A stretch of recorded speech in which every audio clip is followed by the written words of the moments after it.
जय हिंद दोस्तों, स्वागत है आप सभी का इस वीडियो में। मैं हूं मयूर मोगरे। इंडियन पॉलिटी का एडवांस कोर्स चल रहा है एमएम एकेडमी ऐप पर। एमएम एकेडमी ऐप पर जो पॉलिटी का कोर्स चल रहा है वो एडवांस इसीलिए है क्योंकि उसमें बहुत ही कॉम्प्रिहेंसिव डिटेल तरीके से मैं इंडियन पॉलिटी जो है वो आपके सामने लेकर आ रहा हूं, जहां पर प्रीलिम्स मेंस दोनों पर्सपेक्टिव से जो वीडियोस है वो बनाए जा रहे हैं। उसी के साथ साथ जो कंटेम्पररी इश्यूज है वो भी इसमें इंक्लूड किए जा रहे हैं, जिससे कि आपका करंट अफेयर जो है वो भी प्रॉपर तरीके से हो जाएगा स्टैटिक पोर्शन को लेकर। क्योंकि एग्जाम में अगर आप देखो तो इसी तरीके से आपको सवाल पूछे जाते हैं, जो कंटेम्पररी इश्यूज है उसे कनेक्ट किया जाता है स्टैटिक पोर्शन से। तो जिस तरीके से आपको सवाल पूछे जाएंगे उसी तरीके से जो कोर्स है, जो वीडियोस है वो मैं आपके सामने लेकर आ रहा हूं, और ये बहुत ही एडवांस कोर्स रहने वाला है जिससे कि आपका पॉलिटी कंप्लीटली कवर हो जाएगा। आप देरी बहुत करते हो, आप सोचते हो कि लेना या नहीं लेना, लेना या नहीं लेना, उसमें जो प्राइजेस है वो बढ़ जाते हैं। इसीलिए जल्द से जल्द एमएम एकेडमी ऐप को डाउनलोड कीजिए, और उसके साथ बाकी भी तो कोर्स आपको मिल रहे हैं, जैसे कि मॉडर्न हिस्ट्री का कोर्स पूरा कंप्लीटली अवेलेबल है, बाकी के एथिक्स के कोर्सेस है, इकोनॉमी का आएगा, ज्योग्राफी का आएगा। हमारा एम है कि पूरा इसे एक हब बनाया जाए जहां पर आपको सभी सब्जेक्ट जो है वो मिल जाए। डेमो लेक्चर देखिए, क्योंकि पहले इस्तेमाल कीजिए फिर विश्वास कीजिए, और एक बार आप सब्सक्रिप्शन ले लोगे तो मैं आपके साथ हमेशा रहने वाला हूं, पूरी प्रिपरेशन। इसलिए बिल्कुल आप खुद को अकेला मत महसूस कीजिएगा, मैं पर्सनली आपके साथ इंटरेक्ट जो है वो करता रहूंगा। और इसीलिए तो एमएम एकेडमी पहला ऐसा ऑनलाइन प्लेटफॉर्म बनता है जहां पर पर्सनली आपसे इंटरेक्ट किया जाता है इंडिविजुअल लेवल पर, ना कि ग्रुप में बल्कि इंडिविजुअल लेवल पर। तो जल्द से जल्द डाउनलोड कीजिए। आपको जो लिंक है कमेंट सेक्शन में पिन की हुई मिल जाएगी, डिस्क्रिप्शन में मिल जाएगी, हर जगह है, बस डाउनलोड करने की देरी है। और डेमो लेक्चर अभी इसके बाद आने वाला है, तो देखिए कितना फर्क है YouTube की और एमएम एकेडमी ऐप के। जय हिंद दोस्तों, स्वागत है आप सभी का इस सीरीज में जिसमें हम इंडियन पॉलिटी को कवर कर रहे हैं। तो ये फंडामेंटल राइट्स का सेकंड पार्ट है। अब इसमें हम आर्टिकल जो है वो कवर करने वाले हैं। अब देखिए, वीडियो अपडेट जो है, काफ़ी लोगों को वीडियो अपडेट नहीं मिलती है कि वीडियो जो है वो कब अपलोड किए गए हैं। तो इसके लिए आप मुझे टेलीग्राम पर जो है वो फॉलो कर सकते हो। टेलीग्राम की जो लिंक है वो है t.me/मयूर-मोगरे। अब ये जो लिंक है इस पर आप फॉलो कर सकते हो। इस पर जो भी अपडेट्स रहेंगे, जैसे कि हम वीकली जो इंटरेक्टिव सेशन है वो लेते हैं, लाइव इंटरेक्टिव सेशन में लेता हूँ, जिससे कि आपके डाउट जो है वो क्लियर हो जाए। तो यहाँ पर आपको उसकी नोटिफिकेशन मिल जाएगी। और अगर आप टेलीग्राम पर नहीं हो तो आप मुझे इंस्टाग्राम पर फॉलो कीजिए। इंस्टाग्राम पर मेरी आईडी है मयूर मोगरे, तो वो आप फॉलो करोगे तो स्टेटस में आपको जो भी इन्फॉर्मेशन है ऐप से रिलेटेड वो मिलती रहेगी। चलिए, तो हम फंडामेंटल राइट के जो आर्टिकल है वो शुरू करते हैं। तो सबसे पहला आर्टिकल यहाँ पर आता है आर्टिकल 12। अब आर्टिकल 12 बेसिकली बात क्या करता है, इसे समझने के लिए हम एक एग्जाम्पल लेते हैं। फॉर एग्जाम्पल, यहाँ पर एक गवर्नमेंट है। गवर्नमेंट मतलब उसे हम स्टेट कहते हैं, ठीक है, गवर्नमेंट को ही स्टेट कहा जाता है। तो यहाँ पर गवर्नमेंट है। अब गवर्नमेंट जो है वो कह रही है कि मित्रों, आज से ऑक्सीजन लीगल टेंडर नहीं रहेगा। मतलब क्या है, मतलब यहाँ पर जो सरकार है वो कह रही है कि ऑक्सीजन अब लीगल टेंडर नहीं है, ऑक्सीजन अब इनवैलिड हो चुका है, कोई भी अब ऑक्सीजन को इनहेल नहीं कर सकता है। अब जीना ये सभी का अधिकार है। कौन सा अधिकार है? मूलभूत अधिकार है। मतलब क्या है? फंडामेंटल राइट है। तो जब यहाँ पर जीना सभी का फंडामेंटल राइट है और ऑक्सीजन ये जीने के लिए सबसे ज़्यादा ज़रूरी है, और इसी अगर सरकार लीगल टेंडर घोषित नहीं करती है तो फिर यहाँ पर जो लोग हैं वो तो बोलेंगे ही कि ऑक्सीजन जो है ये लेना मेरा फंडामेंटल राइट है। तो ऑक्सीजन ये लेना फंडामेंटल राइट है, और अगर सरकार ने इसे छीन लिया गया है तो फिर इंसान क्या करेगा? इंसान कोर्ट में जाएगा। किसके अगेंस्ट में जाएगा? बट ऑब्वियसली सरकार के अगेंस्ट में जाएगा। अब देखिए, मैंने आपको लास्ट लेक्चर में बताया था कि फंडामेंटल राइट जो है इसमें कुछ ऐसे फंडामेंटल राइट्स हैं जो सभी के लिए अवेलेबल है, मतलब वो गवर्नमेंट हो या फिर कोई प्राइवेट इंडिविजुअल हो। लेकिन कुछ ऐसे फंडामेंटल राइट्स हैं जो सिर्फ और सिर्फ जो गवर्नमेंट है उनके ही अगेंस्ट में लागू होते हैं। मतलब वो फंडामेंटल राइट अगर कोई प्राइवेट इंडिविजुअल वायलेट करता है तो उसके अगेंस्ट में आप कोर्ट में नहीं जा सकते हो। अगर सरकार उसे वायलेट करती है तो ही सिर्फ आप सरकार के अगेंस्ट में कोर्ट में जा सकते हो। तो इसीलिए यहाँ पर आप सरकार के अगेंस्ट में जब जा पा रहे हैं, मतलब स्टेट के अगेंस्ट में, तो स्टेट के अगेंस्ट में जब हम जा रहे हैं तो स्टेट क्या है ये समझना हमारे लिए ज़रूरी है ना। स्टेट मतलब ठीक है, हम केंद्र सरकार समझ रहे हैं, तो क्या राज्य सरकारें भी स्टेट में आती है? क्या यूनिवर्सिटीज़ भी स्टेट में आती है? क्या हॉस्पिटल्स भी स्टेट में आते हैं? क्या जो कोर्ट है वो भी स्टेट में आते हैं? तो स्टेट में क्या आता है? जिसके अगेंस्ट में हम कोर्ट में जा सके।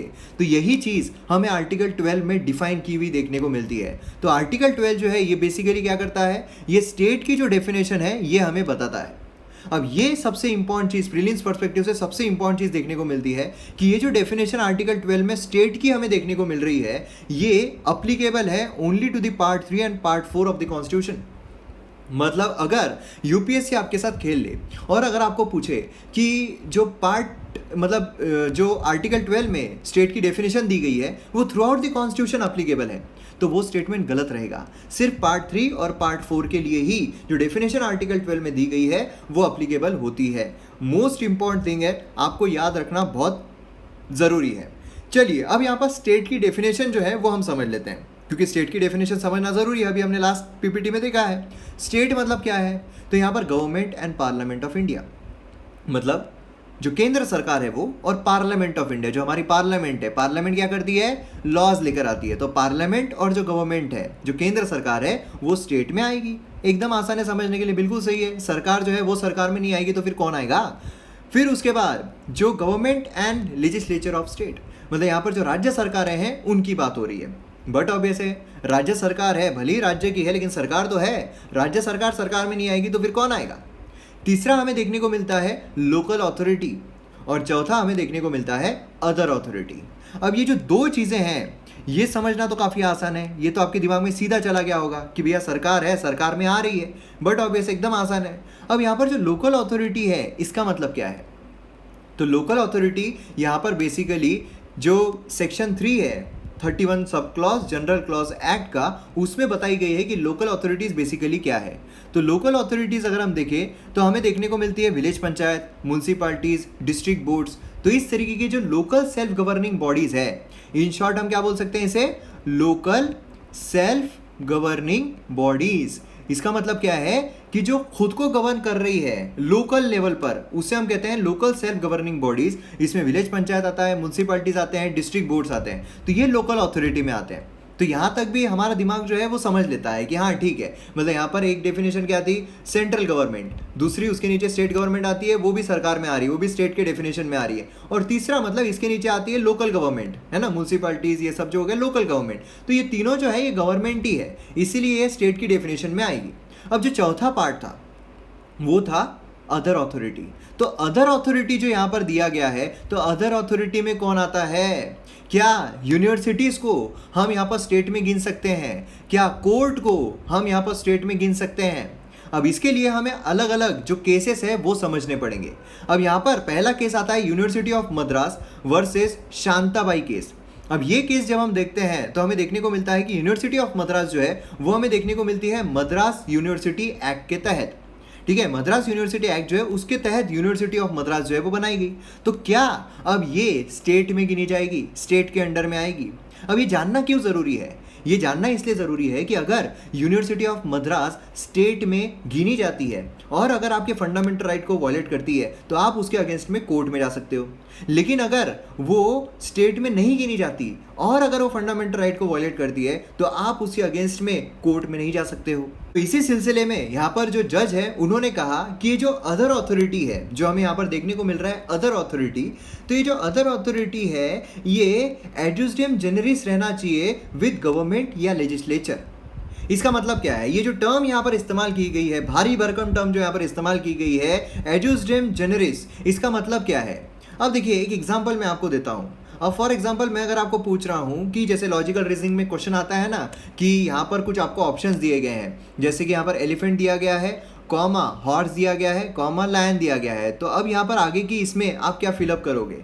तो अब यहाँ पर मैं आपको ऑप्शन अगर दूँ पीकॉक, दूसरा अगर मैं आपको ऑप्शन दूँ कबोर्ड, तीसरा मैं अगर आपको ऑप्शन दूँ चौक, और चौथा अगर मैं आपको ऑप्शन दूँ डॉग, तो आप क्या फिलअप करोगे। बट ऑब्वियस है कि आप डॉग जो है वो फिलअप करोगे। क्यों, ये जो बचे हुए 3 हैं ये एनिमल्स है, तो बट ऑब्वियस है कि यहाँ पर एनिमल जो है वही सूटेबल रहेगा, इसीलिए आपने एनिमल जो है वो यहाँ पर फिलअप किया। यही मतलब है एडजुडियम जेनरिस का। मतलब क्या है कि जो पहले 3 चीज़ें यहाँ पर बताई गई है, पहली 3 चीज़ें कौन सी है, तो government and parliament of India, दूसरा गवर्नमेंट एंड स्टेट लेजिस्लेचर, और तीसरा लोकल अथॉरिटीज। तो ये 3 है, तो आगे क्या आएगा, आगे भी वही चीज आएगी। तो ये 3 को जो जस्टिफाई करे वही चीज जो है वो हम चौथे इसमें रख सकते हैं। उससे कहा जाता है एजुस्डिम जनरिस, मतलब यहाँ पर गवर्नमेंट या फिर लेजिस्लेचर के इसमें जो आए उसे ही अदर अथॉरिटी जो है उसमें यहाँ पर गिना जाएगा। मतलब क्या है, अदर अथॉरिटीज जो है वो अपना कलर डिराइव करना चाहिए प्रीसीडिंग 3 अथॉरिटीज अंडर आर्टिकल 12। जो आर्टिकल 12 में 3 प्रीसीडिंग मतलब इसके पहले के, ये जो पहले के 3 जो अथॉरिटीज यहाँ पर दिए गए हैं उससे ही अपना कलर जो है ये अदर अथॉरिटी ड्रॉ करना चाहिए, उसके अलावा कुछ देखने को नहीं मिलेगा। मतलब क्या है, मतलब अगर ये एक सोवरन फंक्शनिंग करती है, क्योंकि देखिए जो हमारी सरकारें हैं ये सोवरन फंक्शनिंग करती है ना, और उसी तरह जो चौथा मेंबर रहेगा अदर अथॉरिटी रहेगी, ये भी जब सोवरन फंक्शनिंग करेगी वही सिर्फ जो अथॉरिटी है उसमें गिना जाएगा। तो इस हिसाब से अगर देखा जाए यूनिवर्सिटी ऑफ मद्रास क्या सोवरन तरीके से फंक्शनिंग कर रही है? जी नहीं। और इसीलिए यूनिवर्सिटी ऑफ मद्रास जो है ये यहाँ पर मतलब यूनिवर्सिटीज जो है ये अदर अथॉरिटीज में नहीं गिनी जाएगी, ऐसा कहा गया। अब ये जब अदर अथॉरिटीज में नहीं गिनी जा रही है तो बट ऑब्वियस है कि अगर ये फंडामेंटल राइट वॉलेट करती है तो फिर क्या होगा, फिर हम कोर्ट में नहीं जा सकते हैं। क्लियर है? अब यहाँ पर दूसरा केस आता है जो कि है उजमबाई वर्सेस स्टेट ऑफ यूपी। अब इसमें क्या हुआ, इसमें जो यहाँ पर इतनी भारी भरकम शब्द का इस्तेमाल किया गया था एजुस्डिम जेनेरिस का, इसे यहाँ पर खारिज कर दिया गया कि भाई ये जो टर्म है ना इसका कोई लॉजिक बनता नहीं है। मतलब आप बोल रहे हो कि पहले 3 इसका बाद में 3 इसका, ये कोई मतलब बनता नहीं है। ये सब जो एस्पिरेंट्स है उनके लिए ठीक है कि हम लॉजिकल रीजनिंग लगा रहे हैं, यहाँ पर इसका कोई लॉजिक जो है वो नहीं लगता है, ऐसा यहाँ पर कोर्ट के द्वारा बोला गया। फिर उसके बाद हमें केस देखने को मिलता है Rajasthan electricity board versus Mohanlal case. अब इस केस में क्या होता है, इसमें कहा गया कि बॉडी जो क्रिएट की गई है किसके द्वारा, किसी भी लॉ या फिर कॉन्स्टिट्यूशन के द्वारा। मतलब यहाँ पर समझ लीजिए कि एक बॉडी है, यूपीएससी बॉडी है, यूपीएससी बॉडी हमारे कॉन्स्टिट्यूशन के तहत क्रिएट की गई है। या फिर आप नेशनल ग्रीन ट्रिब्यूनल ले लीजिए, नेशनल ग्रीन ट्रिब्यूनल जो है बॉडी तैयार की गई है लॉ के तहत, जो पार्लियामेंट है उसने एक लॉ बनाया है उसके तहत ये जो बॉडी है बनाई गई है। अब ये जो बॉडीज बनाई जाती है किसी लॉ के तहत या फिर हमारे संविधान के तहत, उनके पास काफी ज्यादा पावर होती है, काफी ज्यादा पावर होती है। और ये जो पावर है ये पावर काफी सफिशिएंट होती है उसे एक अथॉरिटी बनाने के लिए। मतलब यहाँ पर ये जो बॉडी है जरूरी नहीं है कि यहाँ पर गवर्नमेंट या फिर कोई सोवरन फंक्शन जो है वही परफॉर्म करे। जैसे पिछले केस में कहा गया था ना कि जो बॉडी सोवरन फंक्शन परफॉर्म करे सिर्फ वही अथॉरिटी में गिनी जाएगी। तो यहाँ पर ये केस में ये कहा गया कि वो बॉडी का सोवरन फंक्शन करना जरूरी नहीं है। अगर किसी लॉ के तहत या कॉन्स्टिट्यूशन के तहत वो बॉडी बनाई जाती है तो उसके पास सफिशिएंट पावर है, और ये जो पावर है ये इनफ है उसे अथॉरिटी में बनाने के लिए, उसे जो अदर अथॉरिटी है उसमें इंक्लूड करने के लिए। और इसके तहत अगर देखा जाए तो वो एक एक्ट के तहत बनाई गई थी। मद्रास जो यूनिवर्सिटी है वो एक एक्ट के तहत बनाई गई थी, और इसी के चलते हमें देखने को मिलता है कि यूनिवर्सिटी ऑफ मद्रास जो है ये पब्लिक अथॉरिटी में आता है, ये अदर अथॉरिटी जो है उसमें गिना जाता है। मतलब क्या है, मतलब कि ये जो स्टेट है ये डेफिनेशन में इंक्लूड होता है। मतलब यूनिवर्सिटी ऑफ मद्रास स्टेट के डेफिनेशन में इंक्लूड हो गई है। अब जब स्टेट की डेफिनेशन में इंक्लूड हो गई है तो बट ऑब्वियस है कि अब अगर ये फंडामेंटल राइट हमारा वॉलेट करती है तो हम सीधा कोर्ट में जा सकते हैं। क्लियर है? चलिए अब यहां पर दूसरी चीज हम देखते हैं, ऐसी बॉडीज जो कि गवर्नमेंट उसमें काफ़ी ज़्यादा अपना जो शेयर है वो रखती है, मतलब गवर्नमेंट के द्वारा ही बनाई गई है लेकिन कमर्शियल पर्पस के लिए बनाई गई है, व्यापार के लिए बनाई गई है, प्रॉफिट कमाने के लिए बनाई गई है, तो क्या वो स्टेट के अंडर में आएगी? तो यहाँ पर जैसे ONGC है, LIC है, ये कमर्शियल पर्पस के लिए, तो क्या ये स्टेट के अंडर में आएगी? तो इसमें हमें एक केस देखने को मिलता है सुखदेव वर्सेस भागत्रम के तहत ये बोला गया कि जी हाँ, ये जो बॉडीज है जो कमर्शियल पर्पस के लिए बनाई गई है ये बिल्कुल जो आर्टिकल 12 की स्टेट की डेफिनेशन है उसमें आते हैं। मतलब अगर ये भी आपका फंडामेंटल राइट वॉलेट करते हैं तो आप सीधा कोर्ट में जा सकते हो। अब उसके बाद हमें एक इंटरेस्टिंग केस देखने को मिलता है जो कि है RD Shetty versus international airport authority. अब इसमें अगर आप देखोगे international airport authority of India जो है ये टेंडर रिलीज करते हैं, है ना, टेंडर जो है रिलीज किए जाते हैं, फिर अलग अलग लोग जो है वो टेंडर में पार्टिसिपेट करते हैं और फिर जो टेंडर है वो उन्हें दिया जाता है। तो यहाँ पर जो इंटरनेशनल एयरपोर्ट अथॉरिटी है वो एक टेंडर यहाँ पर रिलीज करते हैं। अब ये जो टेंडर रिलीज किया गया है इसमें RD शेट्टी जो है वो भी पार्टिसिपेट करते हैं, लेकिन कुछ डिस्क्रिमिनेशन की वजह से उनके साथ कुछ डिस्क्रिमिनेशन होता है और उसकी वजह से उन्हें ये जो टेंडर है ये नहीं मिल पाता है। अब हमारे संविधान में दिया गया है कि किसी के साथ भी डिस्क्रिमिनेशन नहीं होगा। तो फिर आरडी शेट्टी क्या करते हैं, वो जाते हैं सीधा कोर्ट में। अब यहाँ पर सवाल ये आता है कि इंटरनेशनल एयरपोर्ट अथॉरिटी जो है, क्या ये स्टेट के अंडर में आती है, क्या ये स्टेट के डेफिनेशन में आती है? अगर ये स्टेट के डेफिनेशन में आती है तो ये कोर्ट में जा रहे हैं, तो ये सही बनता है कि वह फंडामेंटल राइट वायलेट हुआ है स्टेट की वजह से, और इसीलिए स्टेट के अगेंस्ट में वो कोर्ट में गए। अगर ये स्टेट के डेफिनेशन के अंडर में नहीं आती है तो इनका कोर्ट में जाने का कोई मतलब ही नहीं है, क्योंकि प्राइवेट के अगेंस्ट में आप कोर्ट में नहीं जा सकते हो। तो इसीलिए यहाँ पर बहुत ज़रूरी था कि एयरपोर्ट अथॉरिटी ऑफ इंडिया जो है, क्या वो स्टेट में आती है या नहीं आती है। अब इसी के चलते यहाँ पर क्या देखा गया, यहाँ पर ये देखा गया कि इंटरनेशनल एयरपोर्ट अथॉरिटी जो है, ये एयरपोर्ट अथॉरिटी एक्ट 1971 के तहत बनाई गई। अब बट ऑब्वियस है कि यूनिवर्सिटी एक्ट जैसा ही वैसा ही यहाँ पर एयरपोर्ट अथॉरिटी एक्ट देखने को मिल रहा है। तो ये एक्ट के तहत बनाई गई है, मतलब एक लॉ के तहत बनाई गई है, तो यहाँ तो ये जो डेफिनेशन है सेटिस्फाई करती है। दूसरी चीज़ ये भी है कि यहाँ पर जो चेयरमैन है, जो कैपिटल इसमें हमें देखने को मिलता है, वो सब जो गवर्नमेंट है उनका हस्तक्षेप है, मतलब उनका कंट्रोल यहाँ पर देखने को मिलता है कि इंटरनेशनल एयरपोर्ट अथॉरिटी का चेयरमैन कौन रहेगा, गवर्नमेंट के थ्रू जाएगा, जो कैपिटल है वो भी गवर्नमेंट यहाँ पर कर रही है। तो ये चीज़ हमें यहाँ पर देखने को मिली। इसीलिए कोर्ट के द्वारा ये बोला गया कि अगर गवर्नमेंट का किसी भी बॉडी पर एक डिग्री ऑफ कंट्रोल है, ध्यान दीजिएगा, किसी भी बॉडी पर अगर जो गवर्नमेंट है, जो ऑलरेडी स्टेट है, उसका अगर डिग्री ऑफ कंट्रोल है, इसका मतलब है कि स्टेट का वो इंस्ट्रूमेंट है या फिर वो स्टेट की एजेंसी है, और इसीलिए ये क्या होगा, ये भी स्टेट के डेफिनेशन के अंडर में आएगा। और इसीलिए जो एयरपोर्ट अथॉरिटी ऑफ इंडिया है, जो इंटरनेशनल एयरपोर्ट अथॉरिटी है, वो स्टेट में गिना जाएगा, और इसीलिए ये जो है ये कोर्ट में जा सकते हैं और फंडामेंटल राइट इनका इन्फ्रिज हुआ है, ये केस ज़रूर कर सकते हैं। अब यहाँ पर नेक्स्ट केस जो है वो देखने को मिलता है सोम Prakash versus Union of India. अब इसमें क्या होता है, इसमें हमें कुछ डेफिनेशंस देखने को मिलते हैं कि कुछ क्राइटेरिया जो है वो बॉडी को सेटिस्फाई करने होंगे। कोई भी अगर प्राइवेट बॉडी है, वो अगर ये कंडीशन सेटिस्फाई करती है, कुछ 5 कंडीशंस दी हुई है, अगर वो सेटिस्फाई करती है, इसका मतलब है कि उसे स्टेट की डेफिनेशन में आना होगा। अब ये ज़रूरी है क्योंकि मेंस में आपको पूछा जा सकता है कि कौन सी बॉडीज जो है वो यहाँ पर इसके अंडर में आती होगी। तो पहली चीज़ है फाइनेंशियल रिसोर्सेज जो है वो of state being funding source. यहाँ पर क्या है कि जो फंडिंग सोर्स है वो हमें स्टेट का देखने को मिलता है, मतलब जो स्टेट है, मतलब जो गवर्नमेंट है, केंद्र सरकार हो, राज्य सरकार हो, अगर वो फाइनेंशियल रिसोर्सेज उस बॉडी को प्रोवाइड कर रही है। फॉर एग्जांपल अगर मैं हूँ, ठीक है, एमएम एकेडमी है, एमएम एकेडमी को अगर गवर्नमेंट की तरफ से फंडिंग आ रही है, मतलब एमएम एकेडमी जो है वो भी एक जो स्टेट है उसकी डेफिनेशन में आएगी। दूसरा यहाँ पर फंक्शनल कैरेक्टर जो है वो गवर्नमेंटल इन एसेंस में रहना चाहिए, मतलब जिस तरीके से गवर्नमेंट का एक फंक्शन होता है उसी तरीके से उस बॉडी का भी रहना चाहिए। तीसरी चीज़ हमें देखने को मिलती है प्लेनरी कंट्रोल जो है वो गवर्नमेंट के हाथ में रहना चाहिए, मतलब अगर समझ लीजिए यहाँ पर जो कंट्रोल है अगर वो हमें देखने को मिलता है गवर्नमेंट के अंडर में, एमएम एकेडमी का जो कंट्रोल है वो देखने को मिलता है अगर मोदी जी के कंट्रोल में, तो हम बोलेंगे कि हाँ एमएम एकेडमी जो है ये भी स्टेट की डेफिनेशन में आता है। उसी के साथ साथ प्रायर हिस्ट्री जो है सेम एक्टिविटी गवर्नमेंट ने कैरी आउट की जानी चाहिए, मतलब यहाँ पर अगर एमएम एकेडमी जो एक्टिविटी कर रही है वही अगर सेम एक्टिविटी पहले गवर्नमेंट कर रही थी और अब ये जो एक्टिविटी है ये एमएम एकेडमी के द्वारा किया जा रहा है, तो एमएम एकेडमी जो है वो भी स्टेट के अंडर में आएगी। और लास्ट आता है कि कुछ अथॉरिटी या फिर कमांड जो है उस बॉडी पर रहना चाहिए गवर्नमेंट का, मतलब यहाँ पर जो पढ़ाने वाले हैं वो अगर गवर्नमेंट फिक्स कर रहे हैं, है ना, मतलब गवर्नमेंट फिक्स कर रहे हैं और फिर गवर्नमेंट सैलरी उनको प्रोवाइड की जा रही है, तो इस तरीके से अगर देखा जाए तो वो हमें जो गवर्नमेंट बॉडी है उसमें देखने को मिलेगी, मतलब क्या है जो स्टेट है उसकी डेफिनेशन में देखने को मिलेगी। तो Som Prakash versus Union of India case काफ़ी इंपॉर्टेंट है।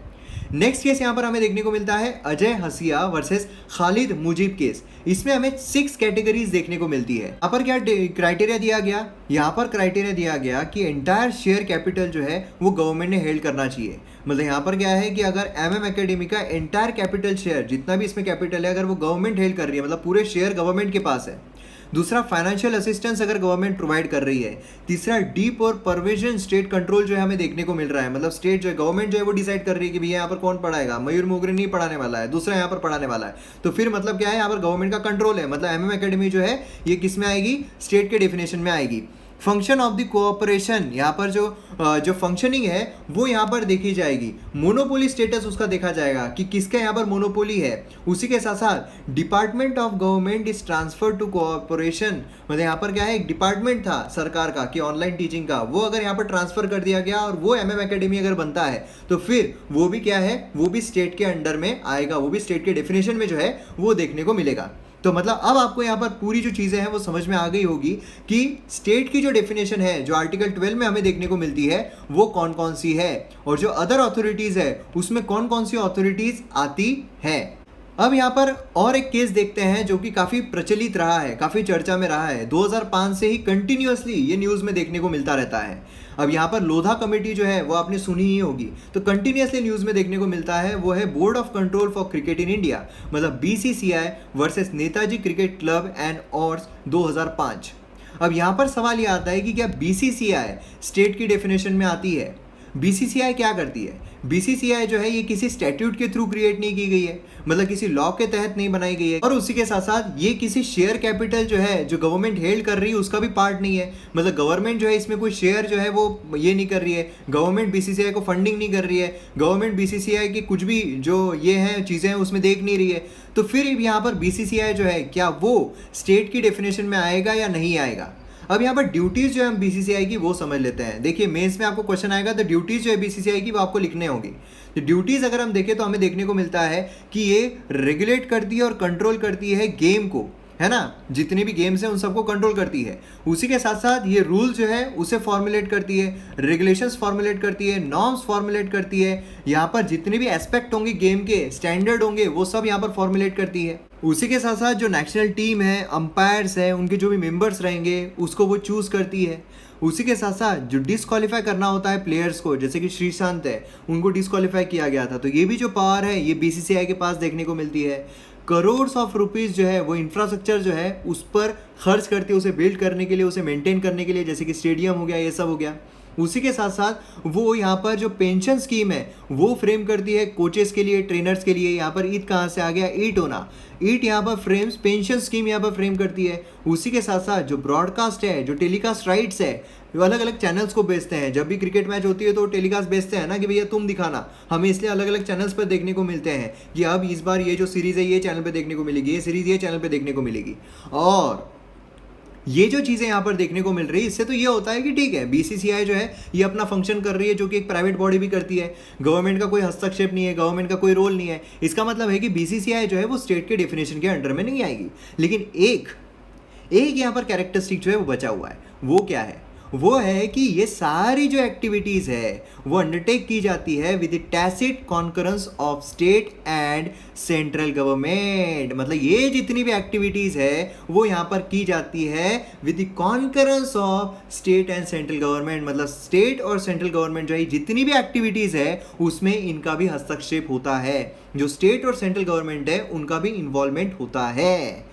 तो मतलब अब क्या हो गया, जब इन्वॉल्वमेंट है स्टेट और सेंट्रल गवर्नमेंट का तो बट ऑब्वियस है कि यहाँ पर ये जो है स्टेट की इसमें आएगी, है ना। अब यहाँ पर न्यूज़ देखिए किस तरीके की थी। लॉ कमीशन ऑफ इंडिया जो है उसने रिकमेंड किया था गवर्नमेंट को कि BCCI जो है उसे एक पब्लिक बॉडी जो है वो आप बना दीजिए।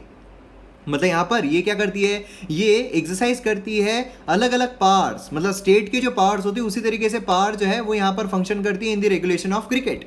क्रिकेट में जिस तरीके से स्टेट जो है, जो गवर्नमेंट है वो देश के लिए करती है, उसी तरीके से वही सारी पावर जो है वो यहाँ पर जो BCCI है वो क्रिकेट के लिए करती है। सेम फंक्शनिंग हमें देखने को मिलता है। कमीशन ने ये भी कहा कि उसे RTI एक्ट के अंडर में लाया जाना चाहिए। अब देखिए RTI एक्ट जब हम पढ़ेंगे तब हम देखेंगे कि पब्लिक बॉडी जो भी होती है, पब्लिक अथॉरिटी जो भी होती है वो यहाँ पर RTI एक्ट में आती है। तो बट ऑब्वियसली अगर ये पब्लिक बॉडी बन गई, अगर ये पब्लिक अथॉरिटी बन गई तो बट ऑब्वियसली ये जो RTI एक्ट है उसके अंडर में आएगी। RTI मतलब क्या है? Right to information act. मतलब जो BCCI इसमें जो भी चीज़ें हो रही है तो एक इंसान को अगर जानना है कि इसमें क्या हो रहा है तो वो RTI दाखिल कर सकता है, उसे इन्फॉर्मेशन जो है वो मिल सकती है। BCCI वर्चुअली एक नेशनल स्पोर्ट फेडरेशन की तरह काम करती है और इसीलिए जो ministry of youth and welfare है उन्होंने इसे उस तरीके से ही देखना चाहिए। BCCI, ये BCCI के बारे में इंफॉर्मेशन है जो कि एग्जाम में पूछी जा सकती है। BCCI जो है रजिस्टर्ड है under the Tamil Nadu societies registration act. देखिए बहुत कम लोगों को पता होगा BCCI रजिस्टर्ड है under the Tamil Nadu societies registration act. और इसका जो पब्लिक कैरेक्टर है of functioning is widely recognise किया गया है। पब्लिक कैरेक्टर है ना, बीसीसीआई जो है ये एक प्राइवेट बॉडी है जिसे फाइनेंशियल हेल्प जो है गवर्नमेंट की उससे ज़रूरत नहीं है, मतलब गवर्नमेंट उसको फाइनेंशियल हेल्प करे ऐसी उसको कोई ज़रूरत नहीं, क्योंकि बहुत ज़्यादा पैसा जो है बीसीसीआई के पास देखने को मिलता है। लेकिन फिर यहाँ पर पब्लिक अथॉरिटी कैसे हम बोल सकते हैं, फिर यहाँ पर स्टेट की डेफिनेशन में कैसे ला सकते हैं। एक तो वो चीज़ हो गई कि जो गवर्नमेंट है उनका ये सारी फंक्शनिंग में हस्तक्षेप होता है, मतलब इन्वॉल्वमेंट होता है। दूसरा मतलब क्या, जो यहाँ पर टैक्स और ड्यूटी एग्जम्पशंस मिलते हैं। देखिए यहाँ पर क्या होता है, बीसीसीआई में टैक्स और ड्यूटी एग्जम्पशंस मिलते हैं, मतलब टैक्स आपको एग्जम्पशन मिल जाएगा कि अच्छा ठीक है आपको इतना टैक्स पे नहीं करना है, और उसी के साथ साथ लैंड कंसेशन मिलता है। तो ये जो लैंड कंसेशन या फिर टैक्स ड्यूटी एग्जम्पशन दिया गया है, इसे ही आप इनडायरेक्ट फाइनेंसिंग जो है स्टेट की वो समझ लीजिए। फॉर एग्जांपल यहाँ पर क्या हो रहा है, गवर्नमेंट जो है वो एमएम एकेडमी को यहाँ पर फाइनेंसिंग जो है वो नहीं कर रही है, कोई भी फंडिंग प्रोवाइड नहीं कर रही है। लेकिन एमएम एकेडमी का जो रेवेन्यू है उस पर सरकार बोल रही है कि तुम कोई भी टैक्स मत दो। तो यहाँ पर अगर मैं 1 करोड़ टैक्स बचा रहा हूं, तो बट ऑब्वियसली 1 करोड़ अगर टैक्स बच रहा है तो फिर ये क्या हो गया, इनडायरेक्ट स्टेट की तरफ से फंडिंग ही हो गई कि हम आपको सहूलत दे रहे हैं ना, इनडायरेक्ट फंडिंग हो गई। तो यही चीज यहां पर बोली गई है कि इनडायरेक्ट आप फाइनेंस जो है स्टेट की तरफ से समझ लो। इसका मतलब है कि एमएम एकेडमी, बीसीसीआई ये क्या हो गए, ये हो गए state under the definition of article 12। तो अब मैं उम्मीद करता हूं कि आपको आर्टिकल 12 जो है पूरा पिक्चर इसका क्लियर हो गया होगा। तो अब नेक्स्ट पार्ट में हम आगे के जो आर्टिकल्स है उन्हें कवर करने की कोशिश करेंगे।